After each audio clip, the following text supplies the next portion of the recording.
So in this market, like any other market, has two sides. You have demand side of the money market and supply side of the money market. So demand side basically captures all the information pertaining to why people demand money, why households and firms demand money. We'll talk about that aspect of the money market. And the supply side of the money talks about who supplies money. Okay, so you will examine the role of the central bank here on the supply side of the money. It is the central bank of a country that has control over how much money is supplied into the economy. Okay, so we'll look at that as well. So we'll start with the supply side of the money market, and after that we'll take up the demand side. And once you understand both sides of the market, we'll bring them together to understand how the value of real interest rate is determined in the money market. Okay. So that's our plan. So let's start with, first let's look at what is money. Let's talk about that first. Or functions of money. Let's talk about the functions of money. What money does for us.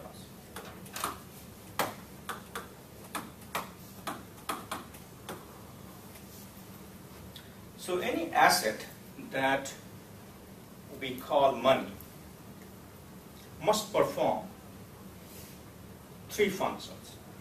Okay? And those functions are, let me write it down, then we'll talk about them. So must serve as a medium of exchange.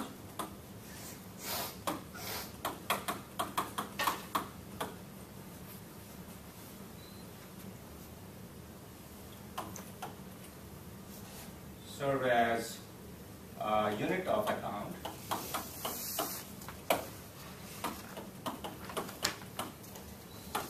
And also must serve as a store of value.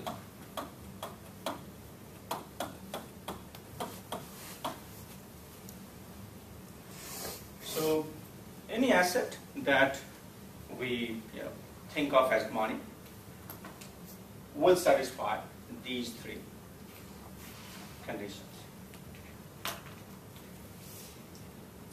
So what do you mean by medium of exchange? Any asset that is called money must serve as a medium of exchange. In other words, it must allow you to buy goods and services. Okay? So you give your money to somebody, and in return you get some good or a service. And that person will take that money from you, believing that he or she can use it in the future, the same asset that you call money. If that person does not have confidence in using that asset later on to buy something else from somebody else, then that person would not take that money to begin with from you. Isn't it? So that's the primary role of money. It serves as a medium of exchange.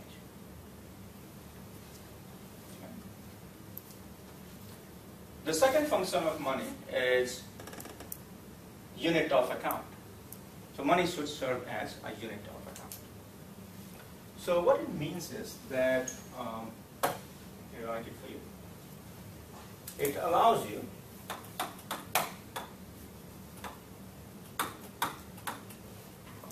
to post prices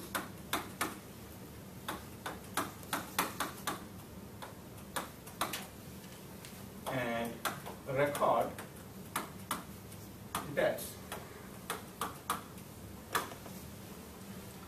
So money also serves as a unit of account. In other words, it allows us to post prices of different goods and services, and also allows us to record debts. So you express your debts in terms of money. You express the price of any good in terms of money. Okay. So that's the second function of money. Is that fine? Okay. And the third function of money is store of value. It must serve as a store of value. Now, money is not unique in that respect. there are other assets in the economy that will also serve as a store of value. By store of value, we mean it allows you to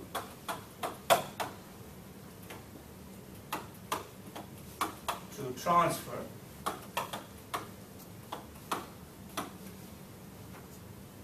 the current purchasing power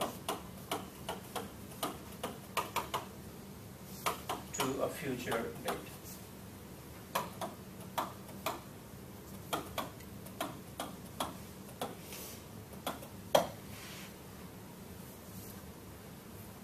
So any asset that serves as store of value will allow you to transfer your current purchasing power to a future date. So for example, let's consider a house. It's an asset. So let's say the house costs $200,000 to buy. So you have $200,000 today. You use that to buy this house, isn't it? So that's your current purchasing power. You could buy any good and service worth $200,000 with your money, right? Now you bought a house. Now you can sell this house 10 years from now, right? And you will get money in return, whatever the price, market price prevailing at that time. So what you're doing here is, by buying a house, you are transferring your current purchasing power, which was worth $200,000, to a future date, isn't it? You can sell it and get the money back and buy whatever you want to buy with it. Okay? So that's what we mean by store of value. As you can see, house serves as a store of value, and so do other assets in the economy, including money. So money is not unique in that respect. Okay. So these are three functions of money. Any asset you consider as money, you call it money, must satisfy all three conditions. Should serve as a medium of exchange, should serve as a unit of account, and should also serve as store of value. Otherwise, not money. So the question that will come to your mind, how did money came into being? How did it originate? What's the origin of money? What happened if you go back in time? Let's go to hunter-gatherer society a long time back. How would people exchange goods and services? There was no money. Trade. There's a name for that particular Barter. Barter system. We used to rely on barter system. Okay. So barter system is basically, you are exchanging goods for goods or services, right? You got milk, you have cows, you got milk, you can give milk to somebody else and get, rice in return, or corn in return, or maybe get a haircut, things like that, right? We exchange goods for goods or services, and that's your barter system. The barter system will work fine if you have a very primitive economy, the way it used to be thousands of years ago, right? We didn't produce too many goods and services. Most of the people were, self-sufficient. Whatever you needed, you would produce yourself. If you didn't produce something, a few things you didn't produce, you could trade using the barter system. Right? That's how primitive economies used to be. So price of everything was, you knew what was the prevailing price. What was the price of rice in terms of price of a haircut, price of a goat, and price of or whatever, name it. Whatever you used to produce, you express prices of everything in terms of something else. Now, as the economy became more complex, in other words, we started producing different types of goods and services, right? Now you have lots of goods and services being produced in the economy, and it becomes cumbersome then to keep track of all the prices, isn't it?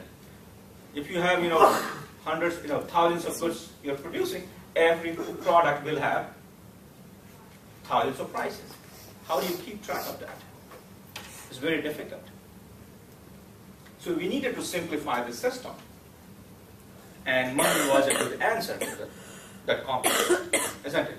Now you just need to remember price of the good, not in terms of other goods and services, just the money price, right? Price of milk, is $1, for example, 1 gallon of milk. So that's all you need to remember. You don't need to remember price of milk in terms of thousands of other goods and services. Right? So money was an answer to the complexities that we had and complications we had because of the barter system. So we needed to come up with something that would simplify exchange. Also, once you have money, now you don't have to record debts, how many cows you owe and owe to somebody. You borrow something, and you have to keep track of those things. Everything is expressed in terms of money now.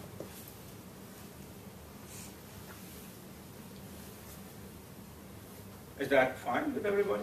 How money came into being? Okay. So let me define a term. It's called liquidity.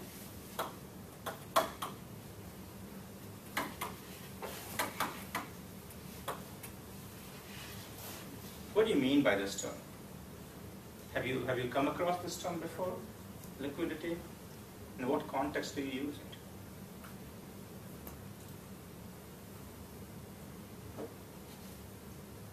Megan, what is liquidity? I just heard it in like commercials before. Commercial before, okay. I don't really know what Anybody who knows what it means?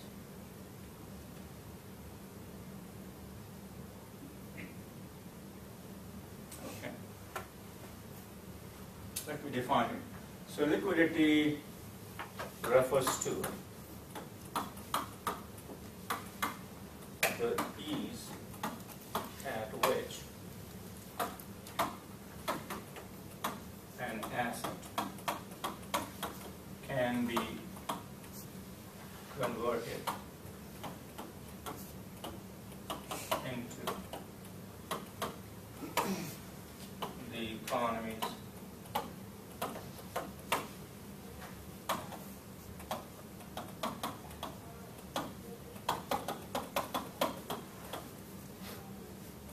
medium of exchange. The ease at which an asset can be converted into the economy's medium of exchange is your liquidity. How easy it is to convert any asset into the economy's medium of exchange. So the question I have for you is, which asset, in your opinion, is the most liquid?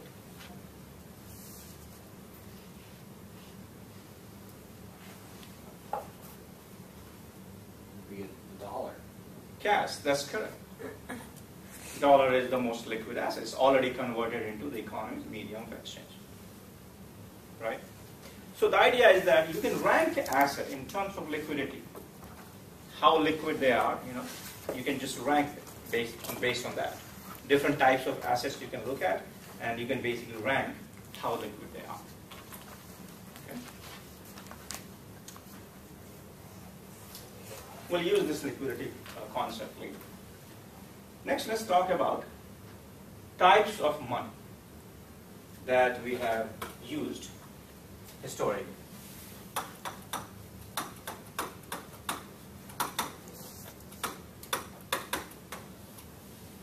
So historically, we have used two types of money. One is called the commodity money.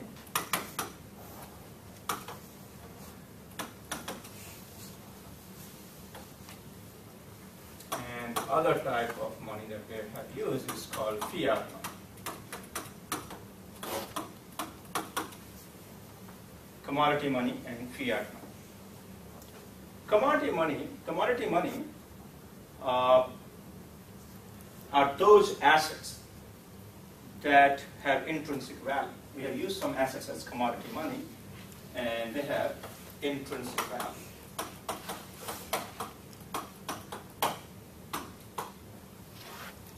So the idea is that even if you don't use them as money, they have some other uses. So they have some intrinsic value. An example of commodity money would be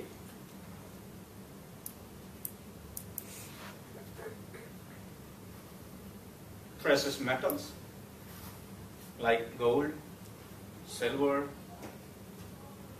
bronze, copper. We have used all those as money, isn't it? So commodity money, example would be gold, all the precious stones we have used. Silver, copper, and so on. We have also used, different types of, stuff as money, commodity money. For example, cigarettes, especially in the POW camps, prisoner of war camps, right? We have used cigarettes. So cigarette has intrinsic value. Even if somebody doesn't use it as money, they can always smoke it, right?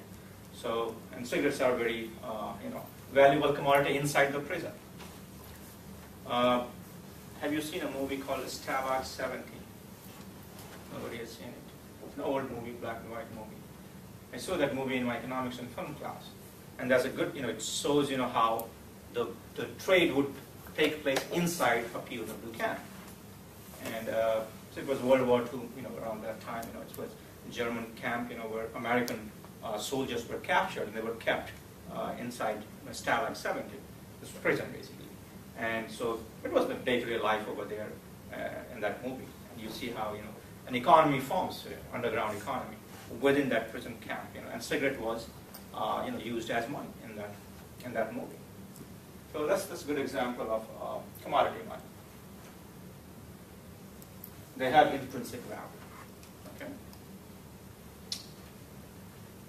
The other type of money that we have used is called fiat money. And now most of the nations in the world, they rely on fiat money. So what is a fiat money? Fiat money is, it's by, what does fiat mean actually? Anybody knows what fiat is? It's an Italian car? Yeah. No? Yeah, it's spelled the same way, fiat. Fiat means, by government order or decree. So, by government order or decree. So government decrees some asset to be money, and everybody has to accept that. That becomes, the money. Everybody has to use money to settle debts by law. It becomes legal tender. And it doesn't have to have intrinsic value. For example, US dollar, right? It's a piece of paper, it has some green colors or some colors on it, some design, and government says you got to accept this as money, and everybody takes it from you. Otherwise, that piece of paper is as good as, if government does not decree it to be money, then it's as good as your monopoly money, right? It's just backed by the US government. It has no intrinsic value, and it costs, a few cents to make, right? But it might be $100 denomination, so its value is $100. Everybody believes it. So most of the nations today rely on fiat money.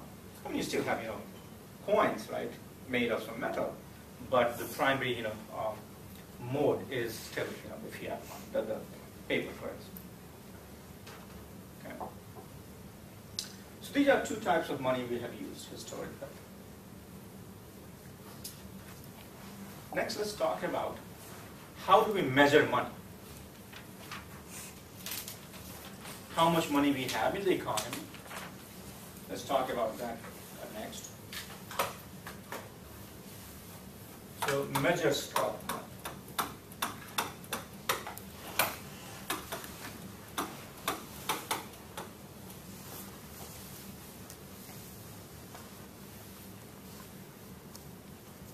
So there are several measures of money, but we are going to just look at two important measures, and they are called M1 and M2. Okay. So we'll look at M1. It's also known as transaction money. M1 is also called the transaction money.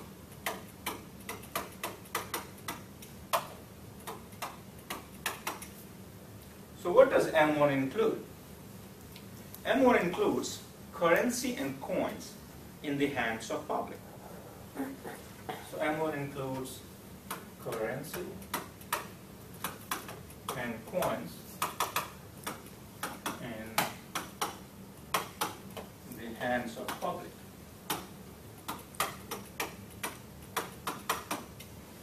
What it means is that it is outside of the banking system, not with the bank. It is in your wallet. You keep it with you, right? It's not, you haven't deposited in your checking account. So that's your currency and coins in the hands of public. What is circulating among us in your wallet? So, and then demand deposits. Money you have in the demand deposits. Have you heard of this term before? Demand deposits? No? Everybody has it. Pretty much everybody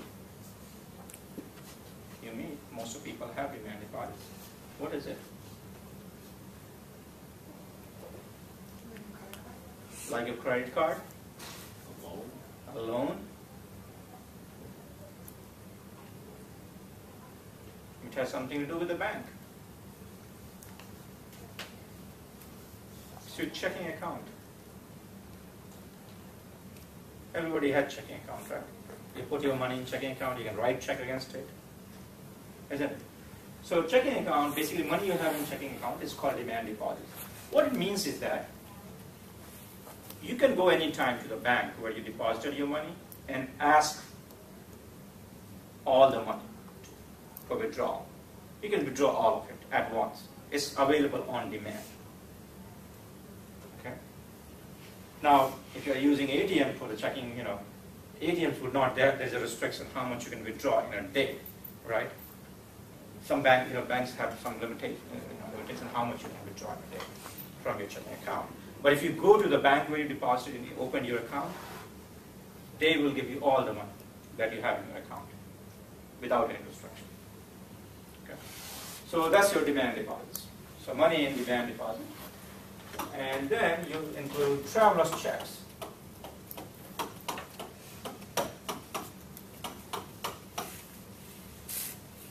What is a traveler's check? Have you used it before?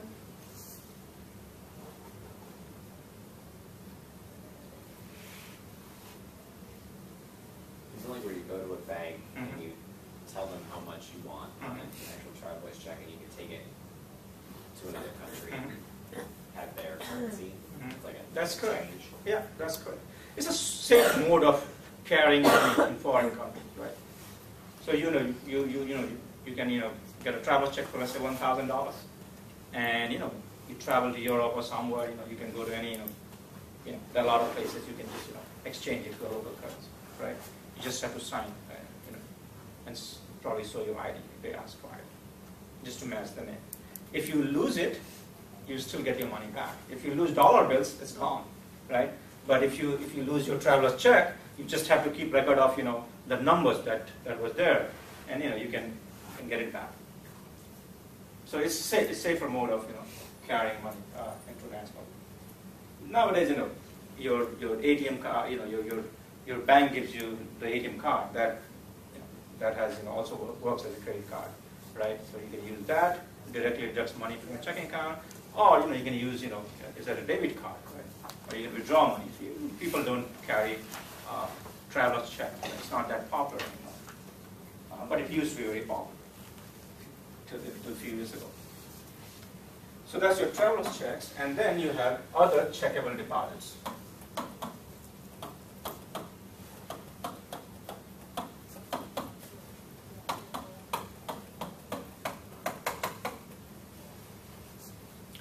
So these are checking account that you have with, let's say, thrift institutions. Okay, other checkable accounts. They are checking accounts for all practical purposes, but these are not commercial banks. You're looking at you're looking at some thrift institutions, something like that.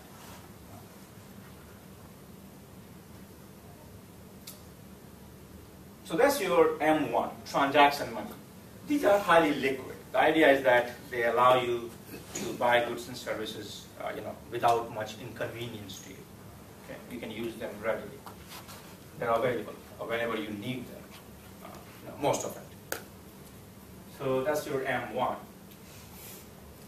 Then we have a broader measure of money, and it's called M2.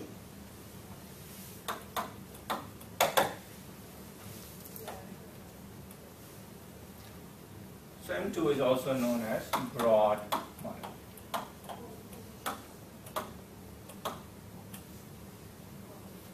So what does M2 include? Let's talk about that. M2 includes M1. Everything that goes in M1 is included in M2. And then it includes savings deposit.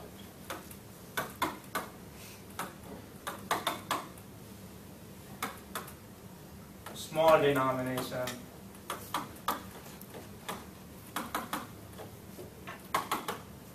time deposits.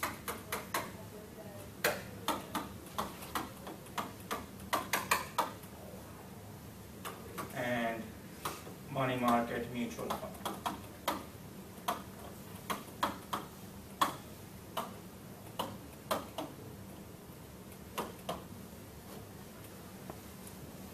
So that's your M2, or broad money.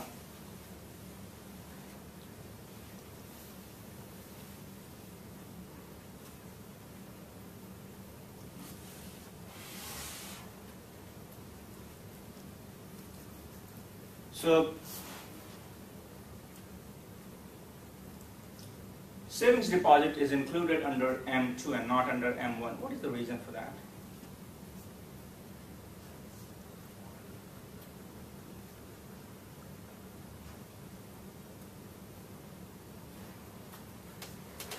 Because the bank might need time to get money to you for all your everything. Okay. So what you're trying to say is that it's less liquid than money in your checking account, isn't it? That's correct. That's the underlying reason. It is not readily available. First, the money has to be transferred from the savings account to your checking account. Then only you can use it. You can't write check against your savings account, right? So in that sense, it's less liquid. And what are small denomination time deposits?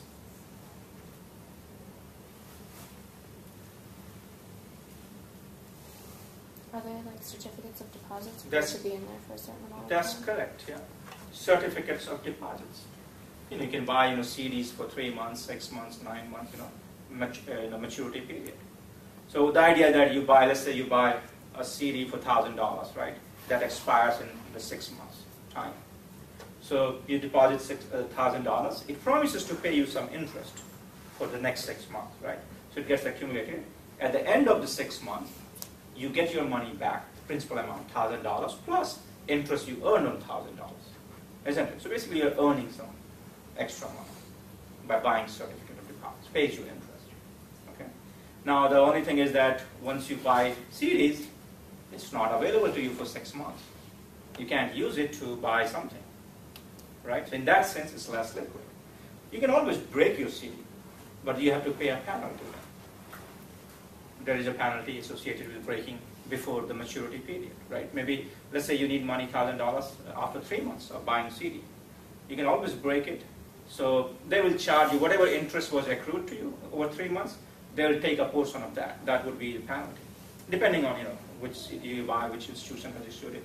They have their own penalty. So the idea is that it's not cost-free to break the CD, right? So in that sense, it's less liquid. And then you have money market mutual funds. So you deposit money, in a money market mutual fund. They also allow you to write some checks up to a certain limit. Not everything is available to you. All the money that you put into money market mutual fund, a part of that might be available to you depending on the institution. That they might allow you to write check up to a certain amount. So in that sense, it's less liquid. So that's your broad money. So we have M1 and M2. Now for our purposes, from now on, when I refer to money, I'll be using money all the time in our models, right? When I say money, I'm referring to M1. In particular, I'm referring to currency and coins in the hands of public and demand deposits. These are the biggest component of M1. So currency and coins in the hands of public, C, and demand deposits, D. I'm referring to that when I say money from now on. Okay? It's pretty much M1, but we'll keep things simple. We'll say this is your money.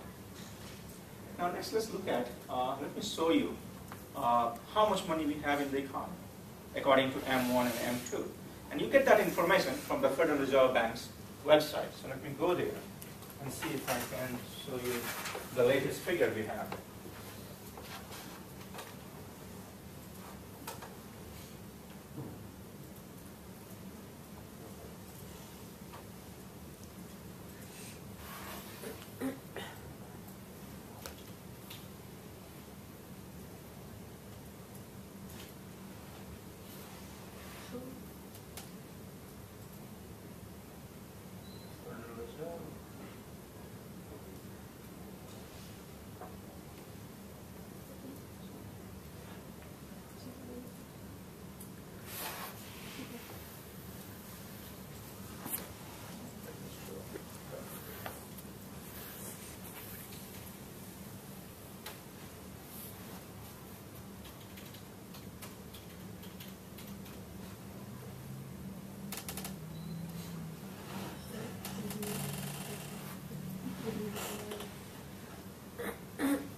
Okay, let's look at money stock measures. How much money we have. So this is every month they report it, right, of the year. According to M1, M2, seasonally adjusted, not seasonally adjusted, right? So the latest figure we have is March 2004, okay? So very soon you will get your April one, right, in a few days. We'll publish that. So according to M1, we have how much money? $2.74 billion, right? Sorry, trillion dollars. $2,744.2 billion, that's your $2.7 trillion. And according to M1, we have $11.15 trillion, isn't it? That's how much money we have according to these two measures in the economy. And it changes, as you can see, over time.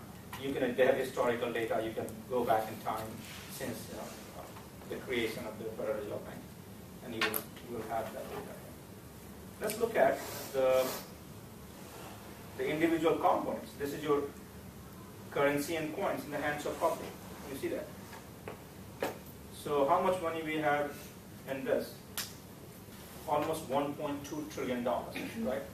Money in the form of currency and coins in the hands of public, outside of the banking system. It is in your wallet. That's what it's telling you. And you got traveler's checks, which is small component. Demand deposits, money in your checking account. How much we have? Slightly more than $1 trillion, right? And then you got other checkable deposits at thrift institutions and commercial banks, small, not significant. So these are two biggest components you have of M1. And then you have, let's see if they have M2. Yeah, you got savings deposits, small denomination time deposits, money market mutual funds, and so on. Right? So you have information on that. So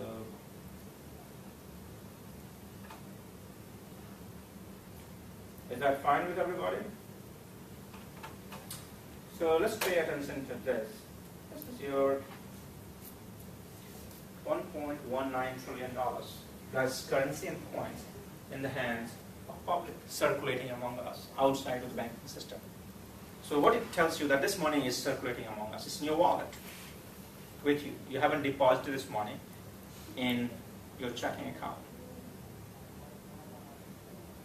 So what is the population of United States? A rough, ballpark figure. Let's say 300 million, just to keep things simple. Easy calculation, slightly more than 300 million. Let's say it's 300 million. Divide 1.2 trillion by 300 million.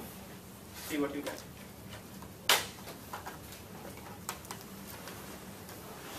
So 1.2 trillion divided by 3 million.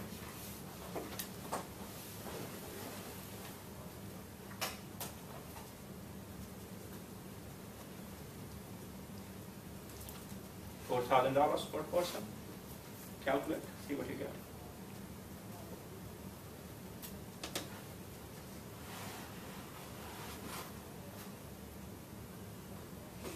How much is it? $4,000 per one. Just rough idea, right? We are looking at 300 million people carrying this much of cash in their wallet, circulating among us, right? So what is telling you that any given point in time, on average, an American carries $4,000 in his or her wallet? That's the interpretation of this number. Do you know anybody who carries $4,000 in a wallet? Nobody carries it, right?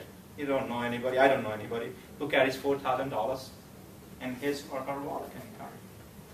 Even the richest people don't carry that kind of cash. They don't need to. I remember watching a TV show called Charlie Rose.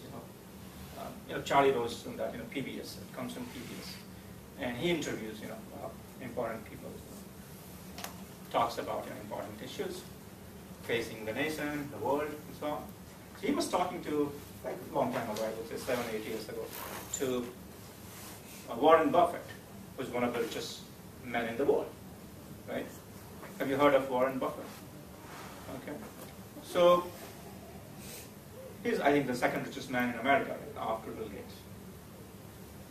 He's worth a lot of money. So Charlie Rose asked him, how much money you carry in your wallet? You're so rich. And his answer was never more than $500. So, the second richest man in America wouldn't carry more than $500. But this number that we are getting here is telling us that an average American, forget about Warren Buffett, an average guy should be carrying $4,000 in his or her wallet. This is the money outside of the banking system. This is money circulating among us. So my question is, where is all this money then? You don't know anybody who carries $4,000. I don't know anybody. We don't know anybody. Even Warren Buffett doesn't carry that kind of money. So who has this money? Where is all this money?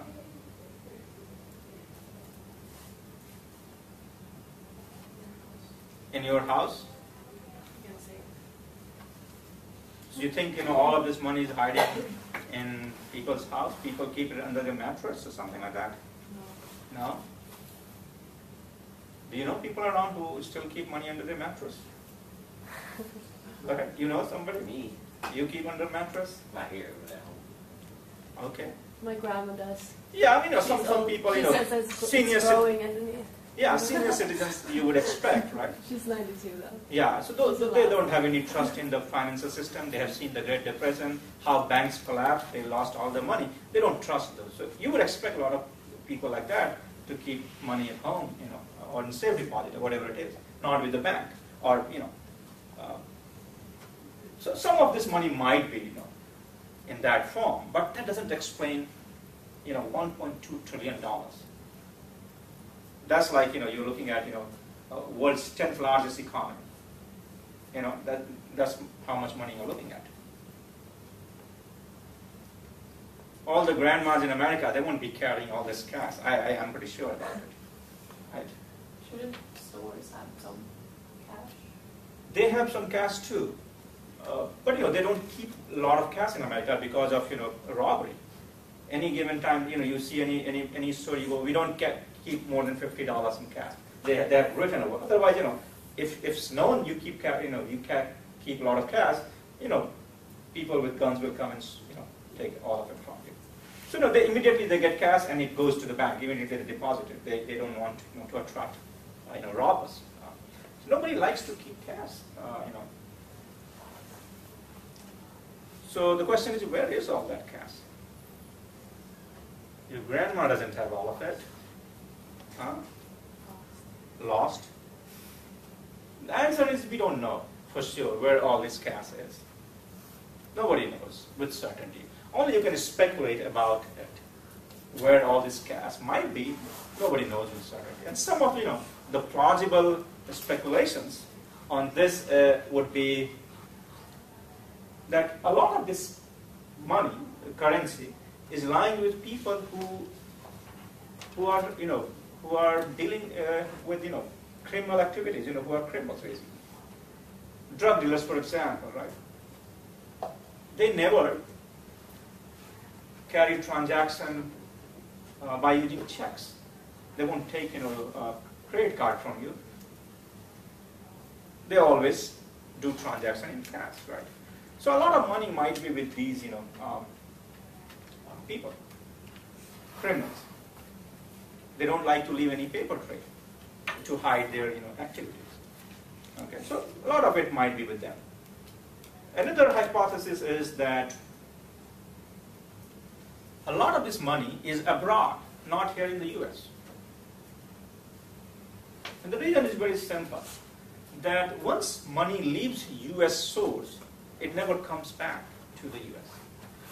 The reason is simple, that dollar is used as a store of value in many countries where their own currencies are not very strong. Especially the weak economies, economies who do not have a very stable financial system. They want to protect the value of their whatever they are earning, right? So dollar is a very stable investment for them, a store of value. If they if there is hyperinflation in their country, right? If they put everything in their own country's currency, it will lose value. Purchasing power would fall. But if you have in the US dollar, it's not going to lose value with respect to their own currency. So dollar is used as a store of value in many poor countries. So once dollar leaves US source, it never comes back. So most of this people think is in foreign countries.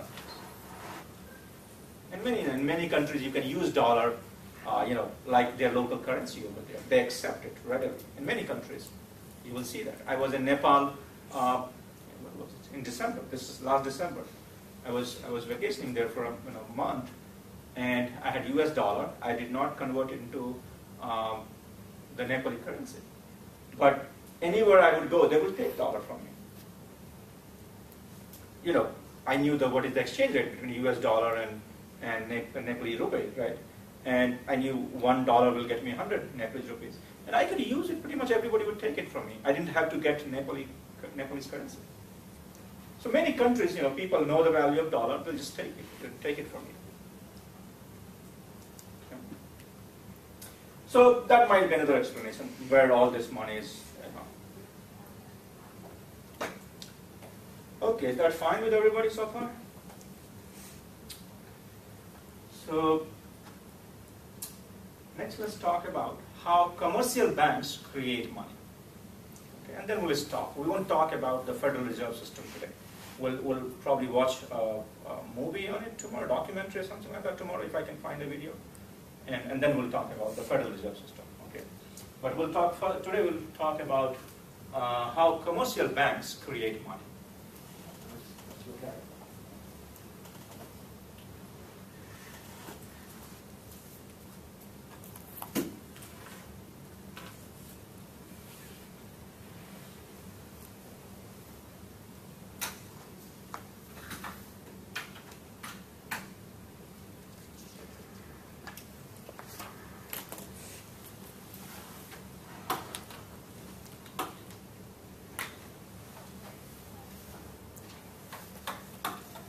Creation of money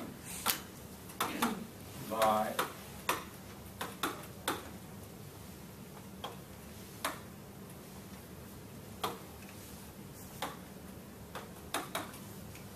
the commercial banks.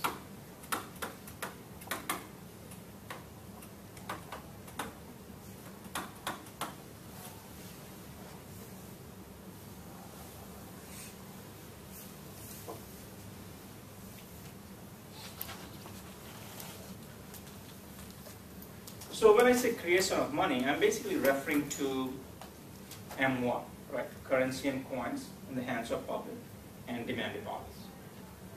And basically, banks are not creating money. Commercial banks are not creating money as such. What they're doing is making economy more liquid. Okay. So in that sense, you should look at this whole thing in that light. The banks are making system more liquid. Liquidity increases, in other words. So first we have to look at a commercial bank's T account. Let's talk about that, and then only we'll understand how commercial banks are able to create money. So any bank's T account, some bank you are looking at, and its T account would be, you have assets and liabilities.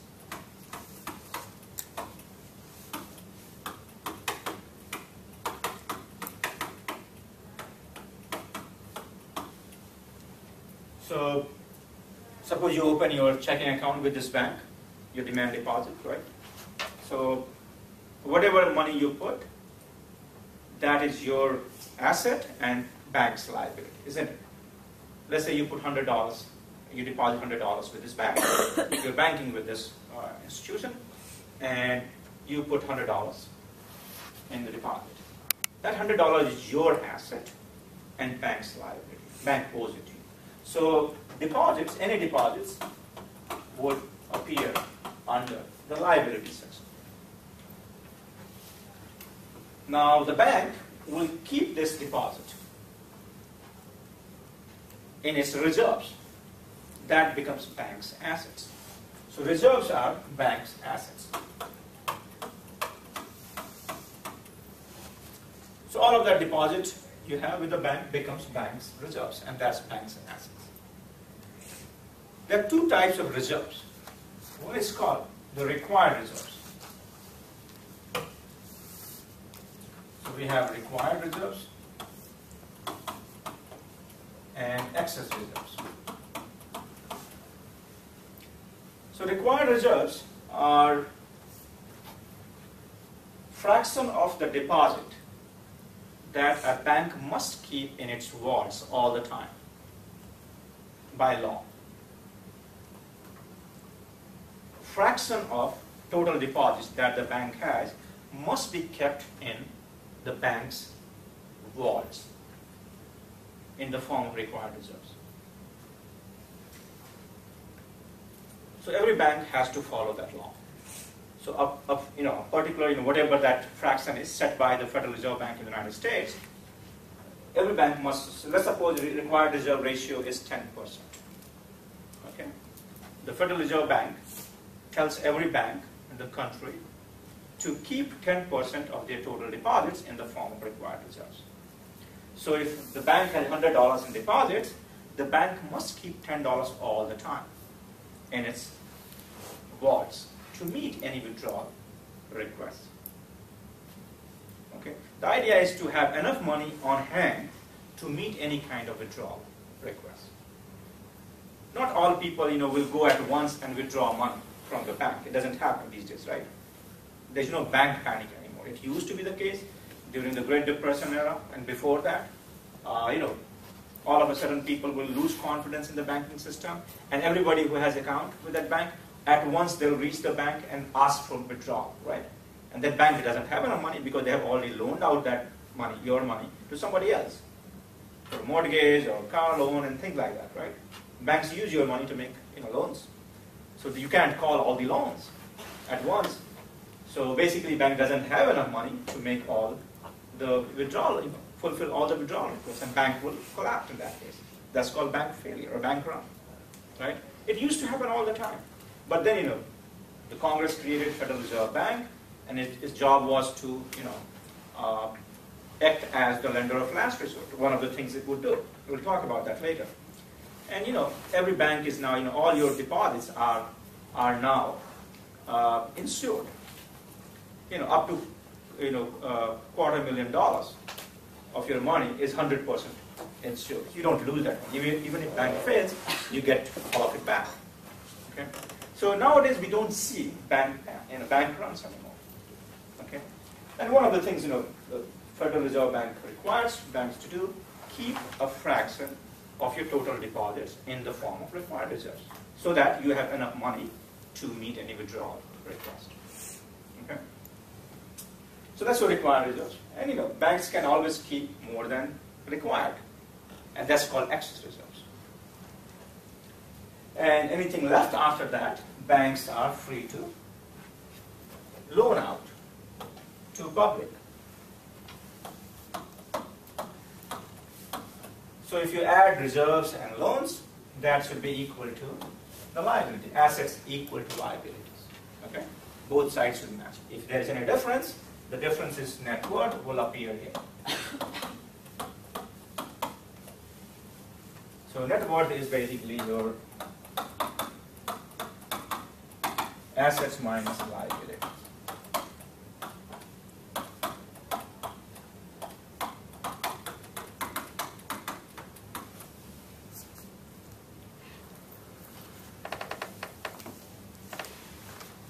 Assets minus liability would be your net worth. So that's your simple T account of a commercial bank. And we'll use this account to understand how commercial banks create money, how they make economy more liquid.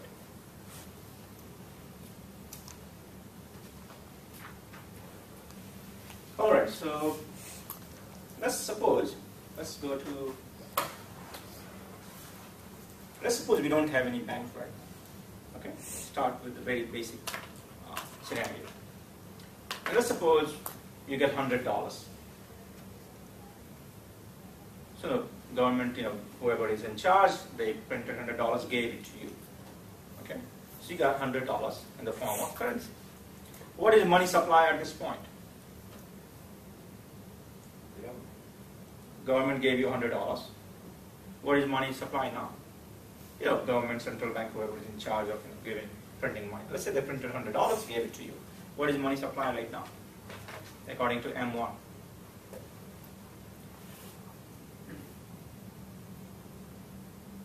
M1 is currency and coins in the hands of public plus demand deposits, right? There's no bank yet, so the only thing you have is currency. So money supply equals to $100, isn't it? So money supply right now is $100, all in the form of currency. Now next, let's suppose a bank opens up, and you open an account with that bank, and you deposit all $100 you got with this bank, right? So let's look at this bank's T account. Let's call it Bank 1. It's the first bank in the system. So let's call it Bank 1. Banco Uno in Spanish. Right? Is that correct? Banco Uno, do you know Spanish, Alexander? Yeah, Banco. Banco Uno. Okay, so Bank 1. What would you call it? Bank F. Bank? Bank F. Bank F. Okay. All right, whatever that. So that's your first bank in the economy. And you got liabilities and assets. So you got $100, and you are opening an account with this bank, and you deposit $100 with this bank. Okay. And bank, let's say, is subject to a required reserve ratio of 10%. Okay. It has to keep 10% in the form of required reserves. So required reserve ratio, RR, is 10%. That's the law. So 10% of $100 is $10. So this bank, Bank 1, must keep $10 all the time because its total deposit equal to $100. Now after this, bank can choose to keep some more reserves. That would become excess reserves, right? But bank, let's say for the time being, doesn't keep any excess reserves. The excess reserve is 0. So how much money bank has now to make loans? $90. So this bank can make loans worth $90. So reserves plus loans equals $100. And deposits are also $100. Net worth is 0. Isn't it? Assets minus liabilities equals to 0. So net worth is equals to 0 right now. So that's your Bank 1's T account. So how much money we have? So let's start with when the central bank printed money and gave you $100, right? Money supply was currency, according to M1, currency and demand deposits, right? We didn't have banks at that time, so demand deposit was 0. And you had $100 in your wallet. So money supply was equal to $100. All of it in the form of currency, right? Now next you open an account with Bank 1. You deposit all your money with Bank 1. What is money supply now? And what is the composition of M1? So now you are depositing all your money you had, currency, with the bank. What is money supply now after you deposited $100? 0. Money supply is 0.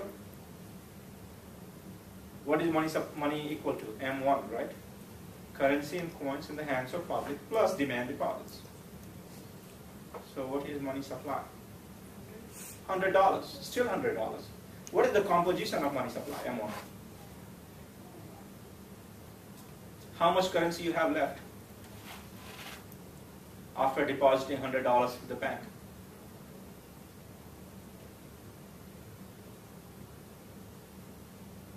How much currency you have in your hand? 0. So currency becomes 0. You don't have anything you deposited with the bank. And how much money you have in the deposits now? Demand deposit, $100.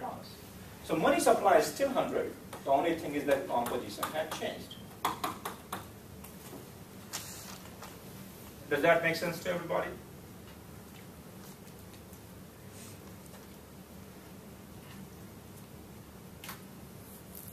Okay. Now, so next let's look at. So this bank will keep $10 in required reserves and make loans worth $90.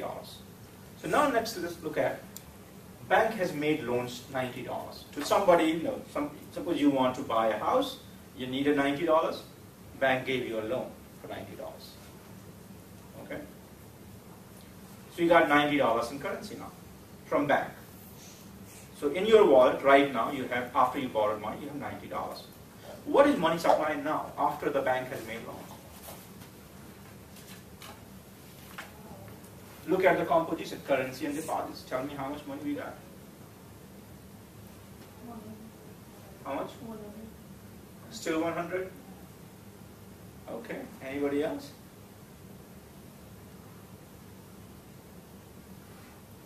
How much currency we have in the hands of public after the bank has made loans? How much? 0. Oh, 90. $90. Somebody borrowed this money, right? So you got $90 in your pocket. So that's currency in the hands of public. And how much deposits we have with the banking system?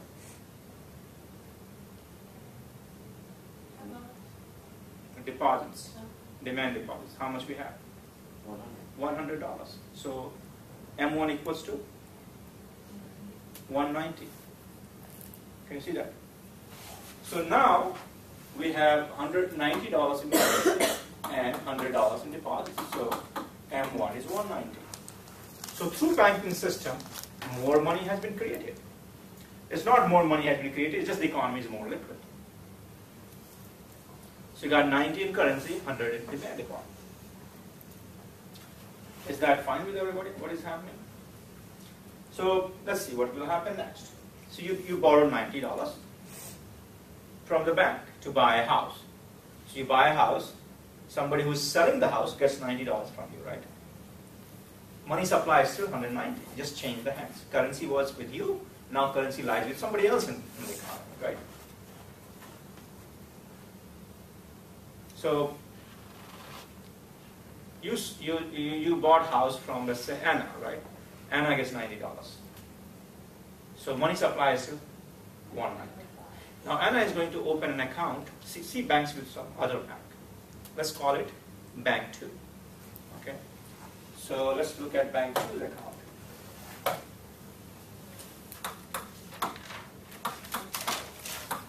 So what would be Spanish for it? Huh? What would be Spanish for your bank? Banco Banco dos. Duo? Banco Duo? Go dos. Those? Oh yeah, not those. So let's look at those. So let's say you earn $90 by selling your house, right? So most likely you are going to put it in the bank, all of it. So let's say you bank with Bank 2, and you deposit all $90 with Bank 2. Okay? So deposits with this bank would be $90.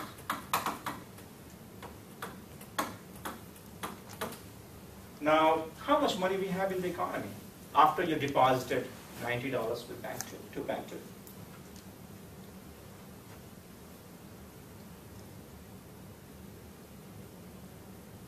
Megan, how much money we have? Still 190. 100. What is the composition of M1? 100. Isn't it? 100. So you deposited $90 into your account with Bank 2, right? So it's How much currency we have in the hands of public now? 100. Zero. You don't have currency left, right? You had $90, you borrowed, right? You gave it to her to buy the house. Now you deposit it with Bank 2. So there is nothing in the hands of public. So currency becomes zero. How much deposit do we have with the bank system, to demand deposits? You look at two banks now, right? How much Bank 1 has? 100. How much Bank 2 has?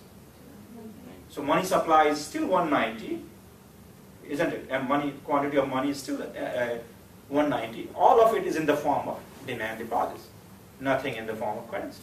So if you look at C plus D, C equals to 0 and deposits equal to 190, but money is still 190. Okay. Now this bank, like Bank 1, is also subject to the regulation, which is 10% required reserve ratio. So how much will it keep in the required reserves? $9. 10% of $90 is $9. And let's continue to assume that this bank also does not keep anything in excess reserves. So excess reserves is 0. So how much loans can this bank make?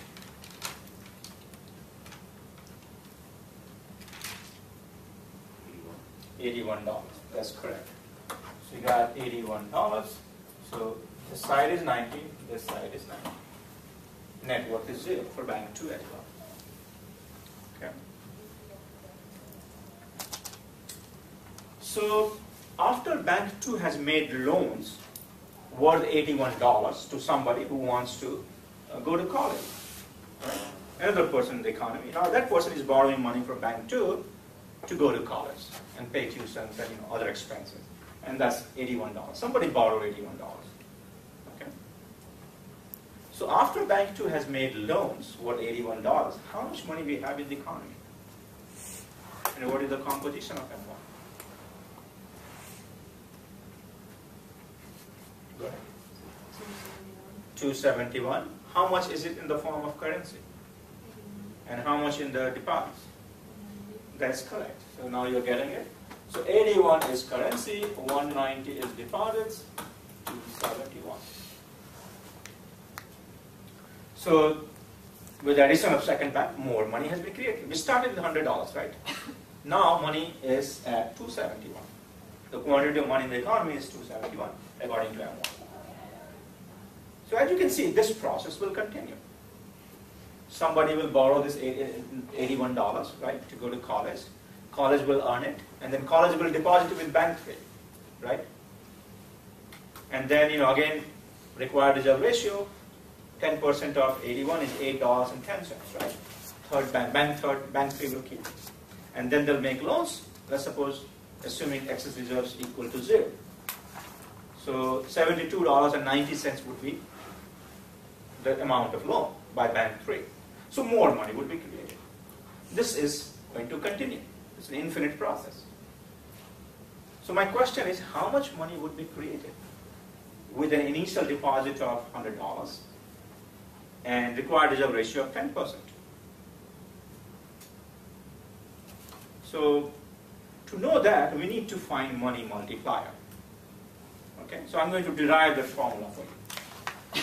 So how do we do that? Let's look at it. Either you add up all the deposits with the banks, that will tell you how much money would be created, isn't it? You add up all the deposits at every stage, bank 1, bank 2, bank 3, bank 4, and so on, right? If you could add up all the deposits, that will tell you how much money would be created. Or you add up all the currency. You started with 100, then 90, then 81, and so on, right? Banks are making loans every time, that becomes currency in the hands of public. So you add that up, and that also gives you total amount of money to it. So either way, you will get the same answer. Okay. So let's suppose I start with I just do deposits. I add up deposits. Okay. So to do that, let's look at the result. So how much deposit was with bank 1? 100. So that's your first deposit. What was the deposit with bank 2? $90.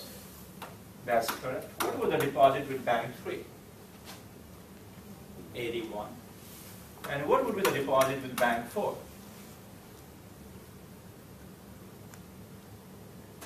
Bank 3 makes a loan of $72.90, right? And that will become deposit with bank 4 eventually. So $72.90 and so on. So this continues. It's an infinite process. We don't know where it's going to stop. The only thing we know is at each successive stage, it's becoming smaller and smaller, right? So I want to add this up till infinity. So I can do that. Let me do some tricks here.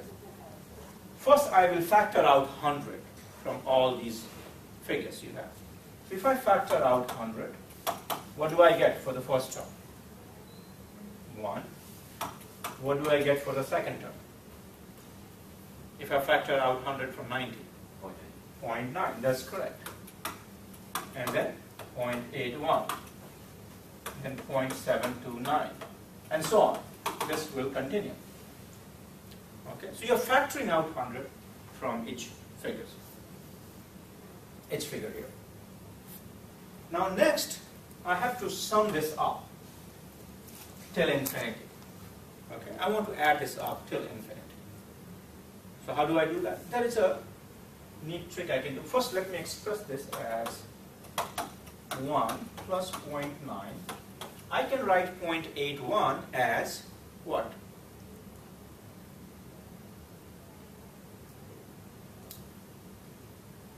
.9 squared. Can I write it like that? 0.9 times 0.9 is 0.8.